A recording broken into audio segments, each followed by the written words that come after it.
हर हर महादेव। राधे राधे। आप सभी के अपने चैनल अमृतंस में आप सभी का स्वागत करती हूँ।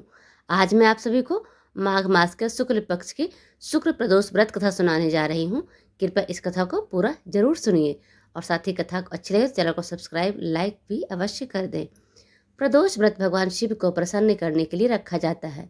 इस व्रत से सुख समृद्धि रोग नाश और मनोकामनाओं की पूर्ति होती है। प्रदोष व्रत में सबसे महत्वपूर्ण शाम का समय होता है। माघ शुक्ल प्रदोष व्रत 30 जनवरी 2026 दिन शुक्रवार को रखा जाएगा। शुक्रवार के शुभ संयोग में पड़ने के कारण इसे शुक्र प्रदोष व्रत कहा जाता है। यह व्रत वैवाहिक जीवन में प्रेम और मधुरता बढ़ाता है, सौंदर्य व आकर्षण में वृद्धि करता है तथा जीवन में सुख समृद्धि और सौभाग्य का विशेष आशीर्वाद प्रदान करता है। माघ मास के शुक्ल पक्ष की त्रयोदशी तिथि 30 जनवरी को सुबह 9:21 पर शुरू होगी और इस तिथि का समापन 31 जनवरी को सुबह 7:14 पर होगा। ऐसे में 30 जनवरी का प्रदोष व्रत किया जाएगा। इस दिन पूजा करने का समय शाम को 5:30 से रात 10:25 तक है। चौघड़िया के अनुसार पूजा का सबसे शुभ समय रात 8:47 से लेकर रात 10:25 तक होगा। प्रदोष व्रत में सबसे महत्वपूर्ण प्रदोष काल होता है, यानी शाम का समय, क्योंकि इसी समय भगवान शिव कैलाश पर्वत से पृथ्वी पर अवतरित होकर अपने भक्तों को आशीर्वाद देते हैं। प्रदोष काल का शुभ समय सूर्यास्त के बाद शाम 5:30 बजे से रात 9 बजे तक होगा। सूर्यास्त के बाद शिव पार्वती जी की पूजा करना अत्यंत पुण्यदायी माना जाता है। सूर्यास्त के बाद प्रदोष काल में शिव पार्वती की पूजा करें। सूर्यास्त से पूर्व स्नान कर स्वच्छ एवं हल्के रंग के वस्त्र धारण करें। भगवान शिव का ध्यान करते हुए व्रत का संकल्प लें। घर या मंदिर में शिवलिंग का जल, दूध, बेलपत्र, धतूरा और सफेद पुष्पों से अभिषेक करें। श्रद्धाभाव से ओम नमः शिवाय मंत्र का अधिकाधिक जाप करें। शिव 40 प्रदोष व्रत कथा का पाठ या श्रवण करें। भगवान शिव के साथ माता पार्वती की भी पूजा अवश्य करें। प्रदोष काल में दीपक जलाकर शिव पार्वती की आरती करें। व्रत में सात्विक भोजन या फलाहार करें। कई भक्त पूरे दिन रहा रहकर रात में पारण करते हैं। अंत में सफेद वस्तु जैसे दूध, चावल से सफेद वस्त्र या मिठाई का दान करें। शुक्र प्रदोष व्रत भगवान शिव और माता पार्वती के संयुक्त आराधना का अत्यंत पावन अवसर माना जाता है। जब प्रदोष व्रत शुक्रवार के दिन पड़ता है तब यह शुक्र प्रदोष व्रत कहलाता है।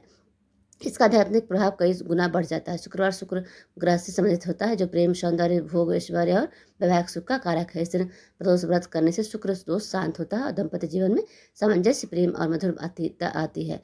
शुक्र प्रदोष व्रत करने से उत्तम विवाह का योग बनता है और योग जीवन साथी की प्राप्ति में आने वाली बाधाएं दूर होती है। शिव और उनका नाम पूरी दुनिया के मंगलों का मूल है। शिव, शंभु और शंकर 3 मुख्य नाम है और त्रि का अर्थ है संपूर्ण रूप से कल्याणमय, मंगलमय और परम शांतमय। भगवान शिव के विशिष्ट उपासकों के लिए कुछ आवश्यक प्राचीन विधान त्रिपुण धारण, भस्मालेपन, रुद्राक्ष मंत्र पर जप और रुद्राक्ष धारण भी आवश्यक माने गए हैं। भगवान शिव को धतुर पुष्प, श्वेत मंदार और बिल्वपत्र, जलधारा, शत्रुद्रेक, पाठ तथा पंचाक्षर जाप का जप अति प्रिय है। इनसे शिव प्रभावित होते हैं। भगवान शिव की प्रदक्षिणा भी विशेष रूप से होती है। मंदिर के पीछे जल नाली का प्रवाह को सोमसूत्र कहा जाता है। वहाँ से जल चलकर मंदिर के सामने नदीश्वर के पीछे तक जाया जाता है और पुनः वहाँ से सोमसूत्र तक लौट कर आते हैं। भगवान शिव की इस प्रदक्षिणा क्रम से बहुत अधिक प्रसन्नता होती है। प्रदोष काल का त्रयोदशी को शिव प्रदोष व्रत होता है। माघ मासुक प्रदोष व्रत कथा। प्राचीन काल में अंबापुर नामक एक गांव में एक गरीब विधवा ब्राह्मणी रहती थी। वह भीख मांगकर किसी तरह अपना और अपने पुत्र का पेट पालती थी। एक दिन उसे जंगल में 2 छोटे छोटे बच्चे रोते हुए मिले। वो इतने छोटे थे कि अपने माता पिता के घर का नाम भी नहीं बता पा रहे थे। ब्राह्मणी का हृदय करुणा से भर गया। उसने दोनों बच्चों को अपने घर लाकर पालने का निर्णय लिया और उन्हें अपना पुत्र मानकर उनका लालन पालन करने लगी। कुछ समय बाद वह दोनों बच्चों को लेकर महर्षि शांडिल्य के आश्रम गई और उनसे बच्चों के माता पिता के बारे में पूछा। ध्यान लगाकर ऋषि ने बताया कि ये दोनों विदर्भ देश के राजकुमार हैं। गंधर्वसेन नामक शत्रु राजा ने छल से उनका राज्य छीन लिया है और इन बच्चों को मारने के इरादे से जंगल में छोड़ दिया था। यह सुनकर ब्राह्मणी बहुत दुख हुई और बोली कि हे ऋषिवर, आप ऐसा कोई उपाय बताइए जिससे हम बच्चों को उनका खोया हुआ राज्य और पिता दोनों वापस मिल जाए।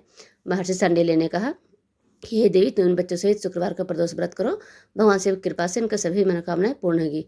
ब्राह्मणी और दोनों राजकुमारों ने पूरी श्रद्धा से शुक्र प्रदोष व्रत करना शुरू किया। उनकी भक्ति से प्रसन्न होकर भगवान शिव ने आशीर्वाद दिया।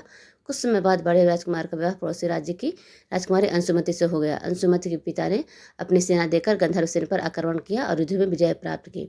इस प्रकार दोनों राजकुमारों को उनका खोया हुआ राज्य वापस मिल गया। ब्राह्मणी माँ को भी राजकुमारों में सम्मान के साथ रखा गया, राजमहलों में सम्मान के साथ रखा गया और उनके दिन बदल गए। यह जीवन भर सुख समृद्धि से रही। जो भी व्यक्ति शुक्र प्रदोष व्रत की कथा श्रद्धापूर्वक पढ़ता है, सुनता है, भगवान शिव उनकी सभी मनोकामनाएं पूर्ण करते हैं। विशेष रूप से वैवाहिक सुख, संतान सुख, खोया हुआ सम्मान और धन वैभव वापस मिलता है। ओम नमः शिवाय। ओम नमः शिवाय। धन्यवाद।